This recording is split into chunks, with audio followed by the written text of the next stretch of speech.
temanya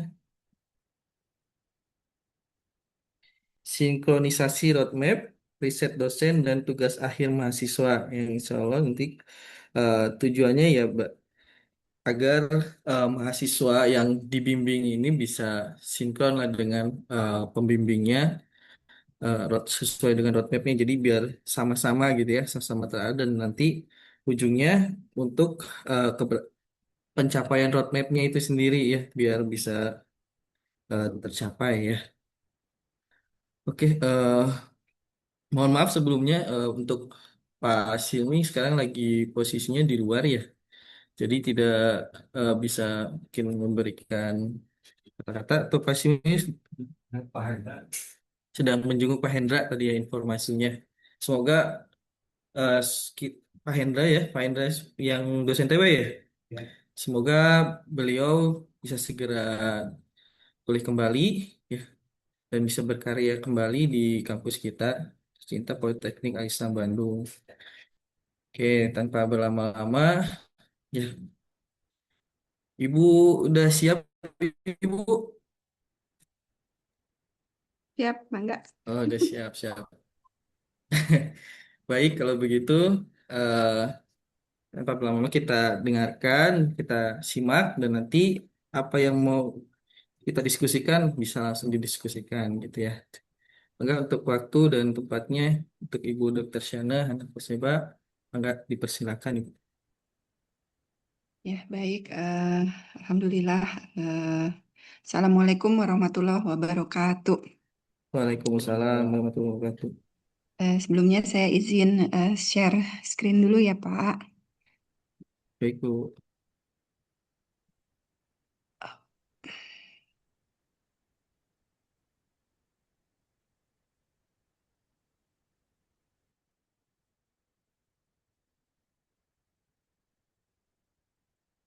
Oke. Baik, hatur nuhun atas.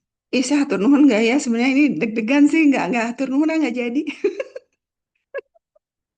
Jadi hatur nuhun. Apa nih? Aduh.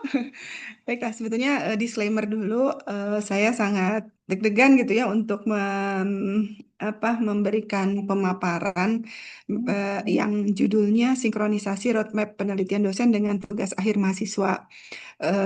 Takut banget gitu karena di sini saya yakin banyak sekali yang lebih paham, lebih berpengalaman dan pakar dalam hal ini. Sehingga yang akan saya sampaikan atau ini bukan akan saya bukan akan menyampaikan materi, namun saya sangat berharap ajang ini menjadi ajang diskusi untuk kita semua, terutama para dosen, agar kita sama-sama bisa mewujudkan sinkronisasi ini gitu. Dan ini juga saya buat PPT ini betul-betul bukan teoritis, bukan juga menampilkan peraturan-peraturan gitu, tapi ini asli-asli hasil telaah saya pribadi gitu ya, analisis sendiri dan akan saya sampaikan di forum ini justru tujuannya untuk sama-sama kita berpikir bersama-sama gitu ya, brainstorming, berpikir bersama nanti ke depannya supaya hal ini bisa terwujud, gimana sih caranya gitu. Itu disclaimer dulu ya. Jadi aduh punten nih. Materinya ini bukan materi, ini sih hanya melemparkan isu-isu saja sebagai pemantik gitu. Baik, izin terima kasih kepada LPPM, Pak Hadi dan Pak Igun. Tadi kalau Pak Silmi nggak bisa sambutan, kenapa nggak Pak Igun aja tuh? Jadi dua-duanya bicara, Pak Hadi sama Bubar, Pak Igun. bubar. Ini cuma Pak Hadi doang. Oke, terima kasih kepada PPM yang apa namanya dengan rutin menyelenggarakan acara kantin ibu ini. Mudah-mudahan selalu ada manfaatnya atau minimal menjadi bahan pemikiran kita bersama setelah selesai setiap episode kantin ibunya. Saya juga terima kasih kepada ibu-ibu direksi, Bu Leni, Bu Muti yang sudah hadir, teman-teman dosen. Tadi ada siapa aja? Ada Bu Wiwin, ada Bu Teti, ada Bu Eis, ada Pak Lili yang juga sudah hadir. Nanti dimohon bisa urun rembuk dalam diskusi ini. Juga teman-teman Tendik, ada Bu Windy, ada siapa lagi? Ada Om Budi ya, yang juga sudah hadir. Baik, ini kaget juga PR-nya, judulnya lumayan gitu ya, sinkronisasi roadmap dosen dengan tugas akhir mahasiswa. Untuk saya, judul ini cukup menggelitik sebetulnya, karena kita sangat terbatas gitu ya, keleluasaan mahasiswa untuk melakukan penelitian di PAIP itu sangat terbatas. Selain kita masuk ke dalam vokasi D3 yang baru mencapai KKNI level 5, yang bahkan asisten peneliti aja nggak masuk ya kompetensinya kalau nggak salah ya, Bu Windy, kalau nggak salah gitu ya. Maka kalau dikatakan sinkronisasi dosen dengan mahasiswa itu apa namanya, cukup cukup menantang gitu sebetulnya. Itu pertama. Kedua, yang menurut saya cukup menantang juga adalah karena mahasiswa kita itu KKNI level 5 gitu ya, tidak ada penelitian, maka kalau saya lihat ini terbatas dari pengetahuan saya ya, di TW gitu ya.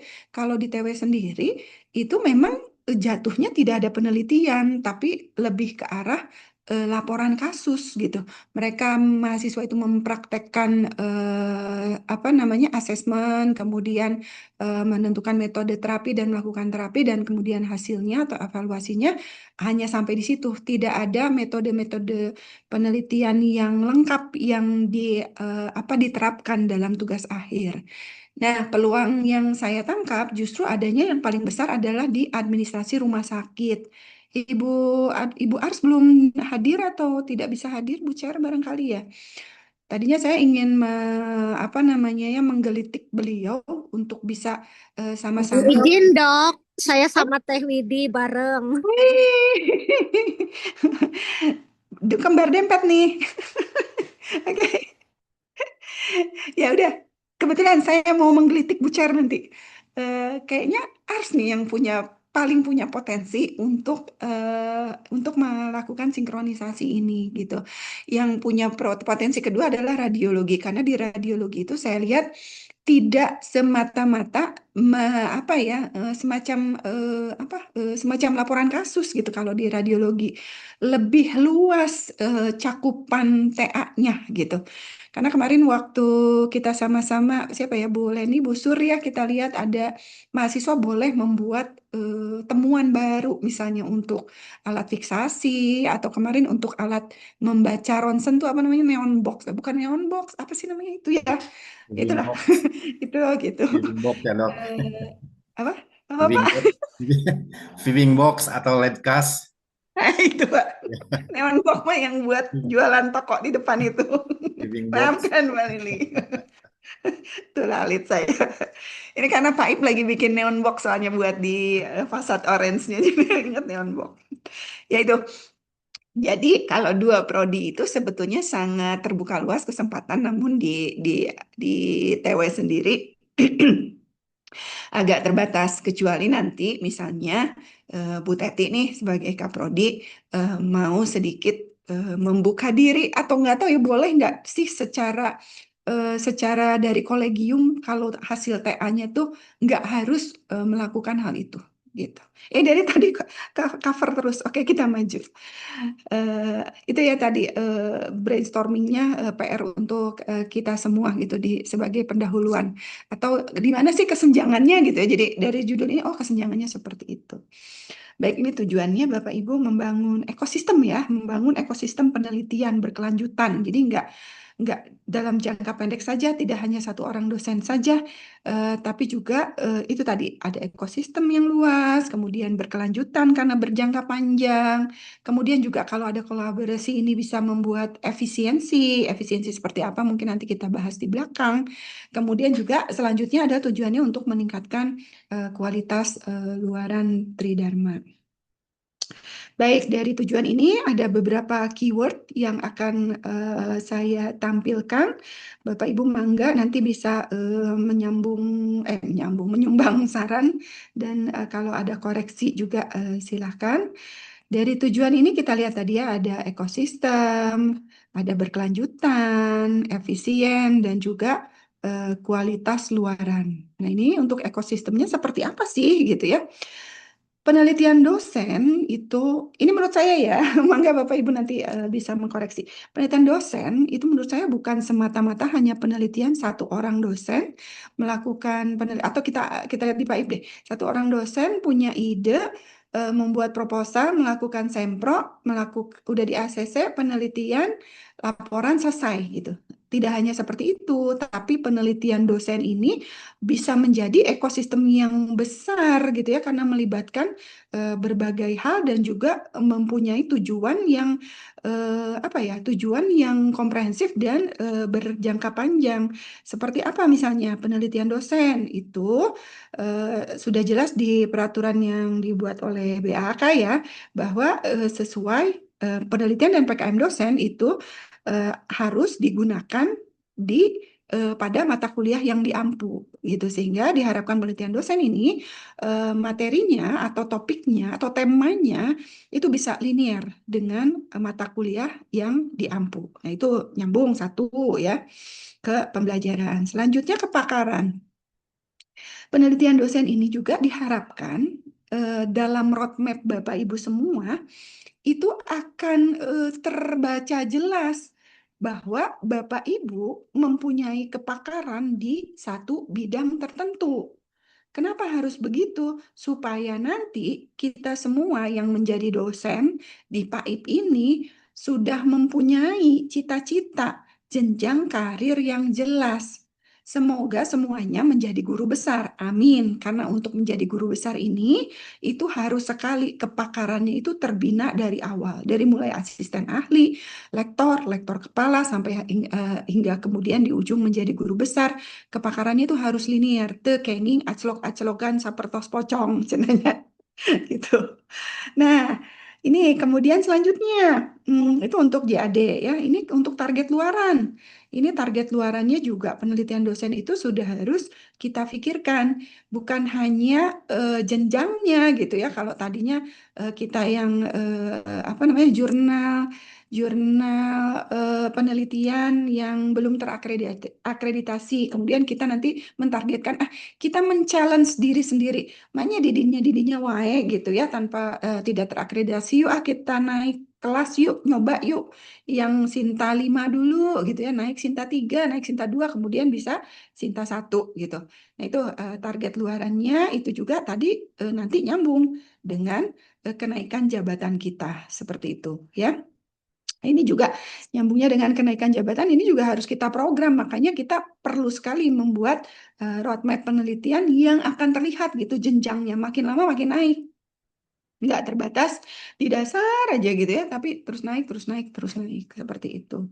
Kemudian selanjutnya juga ekosistem ini juga terkait dengan pendanaan ya. Jadi untuk lingkungan internal, pendanaan ini tidak hanya untuk lingkungan internal PAIP-nya, bergantung kepada pendanaan LPPM saja, tapi seperti kita ketahui bersama bahwa kita punya Ratu Hibah gitu ya, yang selalu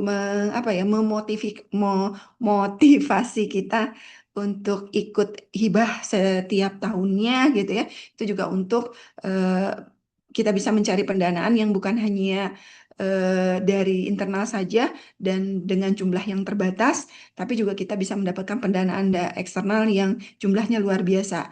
Tahun ini keren banget, satu-satunya the one and only Ibu Wiwin Winarti yang telah mendapatkan pendanaan dan jumlahnya ya Bu, wow, keren sekali Bu Wiwin, jumlahnya luar biasa. Kami doakan bersama mudah-mudahan penelitiannya lancar Bu, dan bisa Amin. menghasilkan luaran yang luar biasa untuk Pak Ip. Amin. Tuntutan Vivitan. 3, Dok. Waduh. Amin, amin.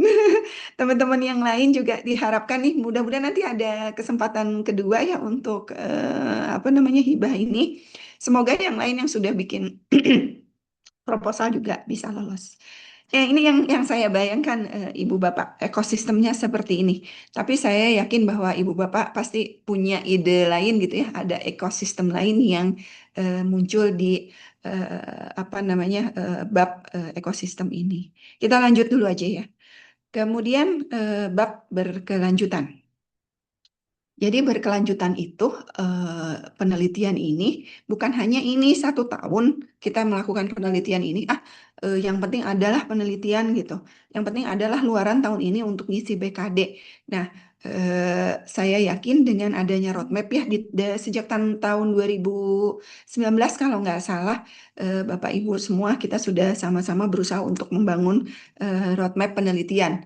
Semua belajar gitu ya. Saya ongkoh lagi gitu teh nyuruh-nyuruh gitu ya, ngajak-ngajak bukan nyuruh ngajak gitu, tapi saya juga sebetulnya nggak ngerti gitu.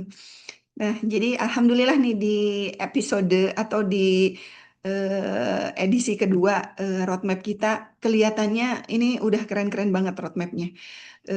Bapak Ibu sudah membuat roadmap yang diawali dari ujung gitu ya, dari mau menghasilkan apa, baru kemudian dipecah ke belakangnya gitu. Nah, di sini kalau saya tuliskan berkelanjutan, ini justru saya tuliskan dari sebelum kita membuat roadmap di sini gitu ya. eh, Backgroundnya yang harus kita pikirkan gitu. Apa aja sih? Ya inilah biasalah ya standar visi misi eh, apa sih ini? Target sasaran dan renstra perguruan tinggi juga yang prodi gitu ya. Kemudian sorry, visi misi target sasaran renstra dan roadmap perguruan tinggi. Kemudian ini yang prodinya juga sama visi misi target sasaran renstra dan roadmap prodi. Itu kemudian kita turunkan menjadi roadmap dosen. Dan yang pasti waktunya adalah jangka panjang gitu. Nggak cuma 1, 2 tahun, 3 tahun, tapi juga kalau bisa 5 tahun, 10 tahun menghasilkan produk yang benar-benar apa ya kelak bisa kita jual gitu dan saya yakin itu prosesnya juga tidak pendek gitu. Sama dengan roadmap apa namanya PT yang episode edisi pertama dulu ya yang 19 sampai 23 itu kita lihat bahwa dari ini ikunya saya lupa ini kalau yang baru udah ada masuk IKU ya, IKU atau apa sih di sini udah masuk, kalau ini belum gitu ya. Jadi mulai dari kita studi studi apa namanya studi kebutuhan masyarakat, kemudian setelah itu kita eksplor solusinya, kemudian kita akan melakukan riset, kemudian produksi, baru kemudian dilakukan pemasaran dan ini akan kita lakukan secara bertahap untuk mencapai pelayanan-pelayanan pada 3 program studi yang kita miliki. Disambung juga, ditambahkan juga dengan adanya luaran dan sumber dana yang kita lihat juga diharapkan bisa meningkat secara bertahap dari mulai publikasi nasional hingga internasional. Ini lupa saya belum waktu itu tidak masukkan hak cipta dan paten. Mungkin yang baru sudah masuk ya Pak Hadi ya. Ini yang lama maaf ya masih sederhana banget. Kemudian juga sumber dananya juga apa namanya kalau roadmapnya sih inginnya meningkat secara bertahap dari mulai yang mandiri gitu ya atau dari PAIP internal, kemudian hibah nasional dan akhirnya ada hibah internasional. Ini masih latar belakang yang berkelanjutan. Kemudian ini efisiensi. Ngapain sih? Gimana sih kalau kenapa sih kolaborasi kolaborasi itu bisa disebut efisiensi? Sangat Bapak Ibu kalau menurut pemikiran saya sih ya, efisiensi itu kan bukan hanya dari segi dana Bapak Ibu, tapi juga dari efisiensi sumber daya lainnya. Misalnya sumber daya SDM, efisiensi waktu juga gitu. Kenapa? Karena seperti kita tahu ya, kalau kita dalam satu waktu melakukan satu penelitian, satu judul penelitian, maka waktu yang terpakai ya segitu itu gitu. Tapi kalau dalam satu waktu kita melakukan beberapa penelitian secara paralel, maka sudah jelas itu terjadi efisiensi waktu. Apalagi kalau dalam satu waktu beberapa paralel penelitian dengan kelompok atau tim yang berbeda-beda, di situ juga sudah dilakukan efisiensi sumber daya manusia. Untuk dana, mungkin kalau misalnya Bapak Ibu yang punya kelonggaran mendapatkan dana penelitian hibah eksternal misalnya, di situ kan biasanya selalu diminta penelitian secara komprehensif ya. Jadi dalam waktu bersamaan Bapak Ibu juga melibatkan dosen lainnya, melibatkan mahasiswa gitu. Bisa dibagi dalam tim-tim kecil yang tersebar di berbagai apa ya lokasi penelitian untuk mengumpulkan data secara bersama-sama sehingga dengan sumber dana yang hanya satu, tapi kita bisa mengumpulkan data yang lebih banyak gitu. Kemudian juga ini juga untuk mensiasati adanya keterbatasan fasilitas laboratorium, kemudian juga apa tadi ya sudah dapat kita lakukan efisiensi dalam tiga hal ini. Gitu Bapak Ibu.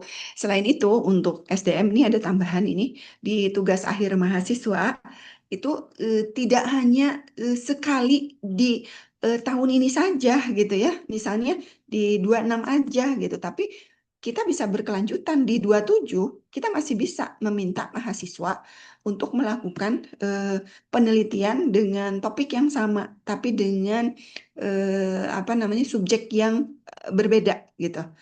Sehingga akan apa berkelanjutan si mahasiswanya itu, tapi nanti ada ya bab berkelanjutan, tapi di sini mahasiswa itu sendiri tidak akan mulai lagi dari nol, nyambung gitu, nyambung sehingga roadmap kita juga jalannya tuh jelas gitu, dalam waktu 5 tahun bisa selesai itu dengan dukungan berbagai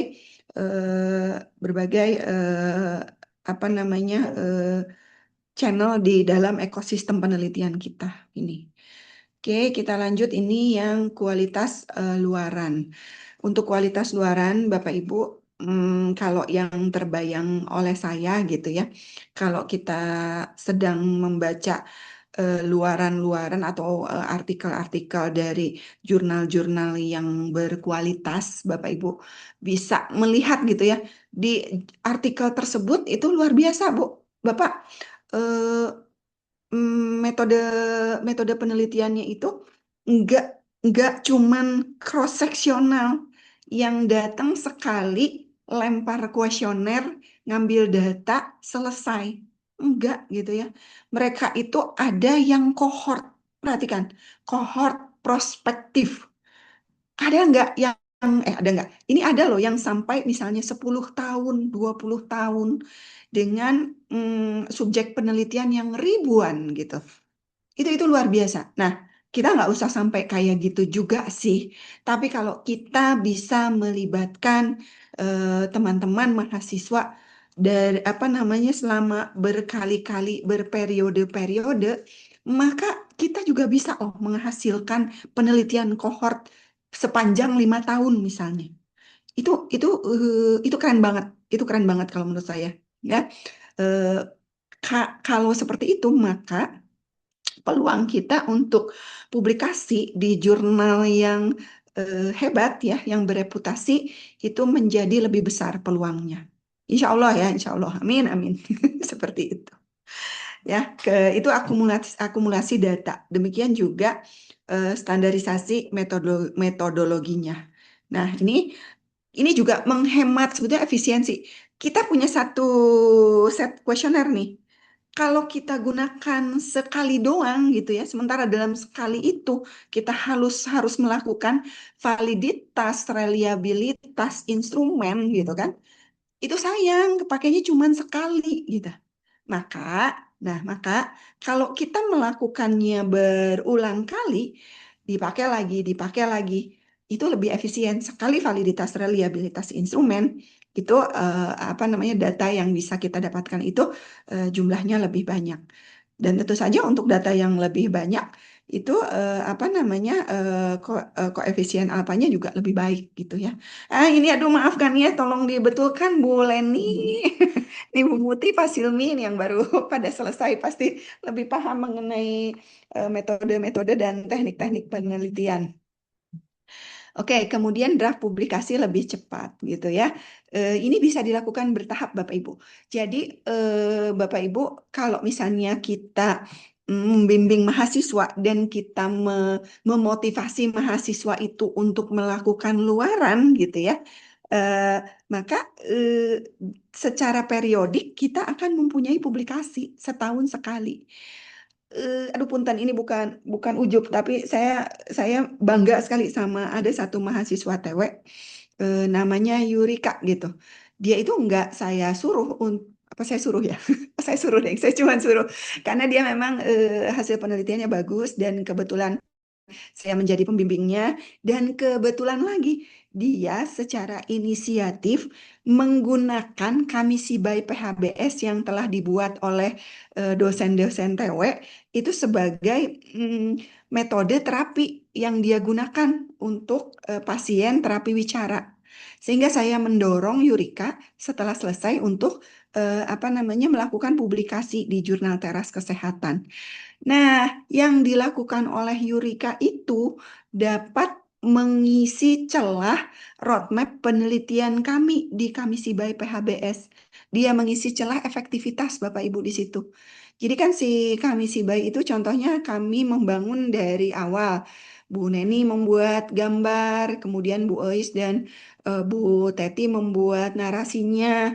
Kemudian saya cuman ikutan nama aja melakukan apa namanya membuat metode-metode penelitiannya harus seperti apa, kita turun ke lapangan memperbaiki dan sebagainya dan sebagainya. Nah, setelah kita selesai memperbaiki apa namanya Kamisi By-nya, kita kan harus cek ya Kamisi By ini efektif nggak sih kalau digunakan gitu di masyarakat.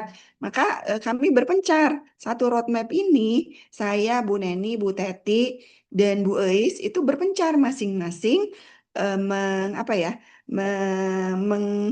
apa namanya melakukan penelitian mengenai efektivitasnya. Kalau saya melakukan efektivitas dari segi perilaku kebersihan karena saya kan dosen IKM jadi perilaku kebersihan. Kalau Bu Neni apa Bu saya lupa pokoknya masing-masing Bu Neni, Bu Teti dan Bu Eis itu melakukan penelitian sesuai dengan bidangnya masing-masing. Tapi kan nanti bisa disatukan gitu deh, hasilnya itu bisa disatukan. Di hasil yang kami dapatkan itu kami publikasi sendiri-sendiri. Nanti di ujung, belum selesai saya buatnya ya maaf. Di ujung bisa kita satukan, semuanya kita satukan, kita analisis dari mulai kita membangun Kamisi By-nya sampai berbagai efektivitasnya itu kita sajikan dalam satu artikel yang insya Allah karena panjang ya penelitiannya dan banyak hasil penelitiannya kan nggak satu berarti tuh ada 4 tambah yang Yurika satu berarti ada 5 tambah 6 ada satu lagi yang waktu kita membangun itu sehingga ada 6 penelitian yang bisa kita akumulasikan dalam satu artikel gitu. Tapi dalam setiap periodenya ada gitu artikel yang muncul kecil-kecil gitu hasil penelitian kecil-kecilnya gitu. Itu Bapak Ibu dari kualitas luaran. Selanjutnya, ada yang kelewat nggak sih? Udah ya, udah ya. Baik, udah semua. Jadi dari 4 itu efisiensi ekosistem berkelanjutan, efisien dan kualitas luaran telah saya paparkan. Nah, ini kita lihat manfaat sinkronisasi. Tadi tujuannya sudah, latar belakangnya sudah. Nah, ini manfaatnya bagi mahasiswa mendapat bimbingan yang terarah dan mendalam. Kenapa? Karena dia ikut ke dosen yang paham banget mengenai penelitian yang dilakukan. Itu si dosen nih yang pemilik roadmap-nya. Maka mahasiswanya itu dapat bimbingan yang pokoknya pas banget lah gitu. Seperti itu ya. Kemudian akses ke fasilitas atau data riset milik dosen. Jadi dosennya punya produk nih. Sok nih pakai pakai produk saya pakai gitu ya. Jadi dia punya akses itu gitu. Atau kalau perlu pemeriksaan laboratorium si dosennya kan udah punya nih misalnya channel ke lab tertentu gitu ya atau ke apa subjek gitu misalnya oh iya ya udah kamu ke SLB itu aja gitu karena saya sudah punya channel ke SLB itu gitu. Nah itu juga bisa digunakan gitu mempermudah mahasiswanya. Nah kalau di kita kan belum ada nih ya kewajiban untuk publikasi bagi mahasiswa. Jadi ya udahlah nggak apa-apa, saya masukin dulu aja peluang publikasi ilmiah sebagai co-authorship. Tapi juga mahasiswa juga bangga sebetulnya kalau Bapak Ibu dosen melihat ada potensi mahasiswa yang bagus penelitiannya, udah aja langsung didorong, yuk, yuk luaran yuk. Jadi dia juga begitu. Tapi jangan jangan Kamu luaran, udah selesai. Enggak seperti itu. Yuk luaran, ayo kita bimbing. Seperti ini, seperti ini, seperti ini. Jadi sebelum dia submit, kita pastikan dulu, udah sesuai gitu ya. Si artikelnya itu sudah sesuai dengan cita-cita roadmap kita dan juga sudah sesuai dengan apa namanya jurnal yang dituju. Dan kemudian kalau kemudian dia menjadi co-author atau kita yang menjadi co-author, dia menjadi first authornya, itu dia bangga banget gitu. Ih, ibu keren ya, nama saya ada di jurnal gitu. Kayak gitu ya. Kayak kemarin yang siapa namanya, yang Yurika gitu. Seperti itu. Kemudian lanjut bagi dosen dan institusi manfaatnya mengakselerasi capaian milestone roadmap penelitian, punya kita, punya dosennya, dan punya siapa namanya prodinya. Kemudian meningkatkan output publikasi dan paten gitu ya. Kemudian efisiensi alokasi dan dana hibah riset. Ini kita coba kita buat, ini nggak tahu benar nggak tahu enggak, nanti mohon masukannya ya. Alur integrasinya kita lihat dari roadmap induk dosen, tema besar kan, penelitian besar, penelitian jangka panjang 3 sampai 5 tahun atau 5 sampai 10 tahun. Kemudian subtopik payung riset, modul riset tahunan diturunkan dari roadmap induk. Kemudian kita dosen selanjutnya setelah punya subtopik, maka kita yang memapping gitu ya. Ini mahasiswa bisa masuk ke jalur yang mana sih? Maka kitalah yang akan membuat bank topik atau judul-judul spesifik yang bisa nanti diambil oleh mahasiswa. Seperti itu. Barangkali gitu ya. Coba nanti kita lihat. Kalau di tempat lain, dosen lain atau nggak tahu ya, di di mana ya, di Unpad gitu atau di ITB gitu ya, semua dosen profesor yang mempunyai roadmap penelitian itu pasti akan membuat eh, turunan-turunan judul dari roadmapnya tersebut yang bisa diisi oleh mahasiswanya. Karena profesor, maka yang mengisi itu mulai dari mahasiswa S3, bisa yang penelitiannya besar, S2 masuk yang mana, bahkan sampai S1 bisa masuk yang mana gitu. Gitu Bapak Ibu. Jadi keren banget gitu begitu selesai masuk ke yang ini, selesai masuk yang gini. Bahkan gitu ya karena setiap dulu ini waktu saya zaman kuliah S2 ya, karena setiap profesor itu punya akses ke dana hibah internal sebesar 1 M untuk roadmapnya yang lolos seleksi internal, maka si mahasiswa yang melaksanakan penelitian yang masuk dalam payung roadmapnya itu didanai, didanai sama dia. Kecil sih gitu ya, nggak besar gitu. Tapi ya buat mahasiswa S2 mah gitu ya, itu teh lumayan pisan gitu. Buat minimal buat ngasih transport ke subjeknya mah nggak usah nyari duit lah, udah dapat dari si profesornya itu gitu. Itu yang keren. Jadi ini saya lempar juga challenge ke LPPM nih. Karena saya berpikir juga mau nggak kita kayak gitu ya, diajekan roadmap roadmap prodinya gitu dengan benar-benar ada luaran yang bisa dicapai sebagai paten di ujungnya, dan dengan adanya apa tadi bank topik atau bank apa nih, bank judul gitu ya, nanti bisa kelihatan oh ini bisa dikerjakan dosen ini atau memang dari awal udah memfasilitasi. Misalnya di TW gitu kan nggak semua dosennya ketewean, tapi nanti bisa membangun bersama suatu roadmap yang ada judulnya bisa diisi oleh Pak Silmi, ada judul yang bisa diisi oleh Bu Neni, oleh kalau Bu Wismar ada nyambung lah ya meren oleh saya gitu dari sisi public health-nya. Semua bisa gitu. Nanti dari tahun ke tahun mahasiswa bisa masuk juga di situ gitu.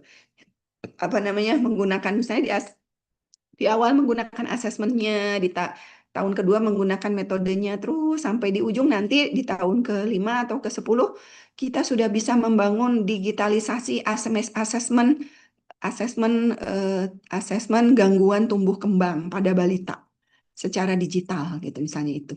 Itu gitu di ujungnya. Aduh ini ya baru mimpi ya. Ini mimpi belum cita-cita. Kalau cita-cita udah berusaha untuk diwujudkan. Kalau ini baru mimpi. Oke, lanjut. Ini implementasinya kayaknya nih slide terakhir. Slide terakhir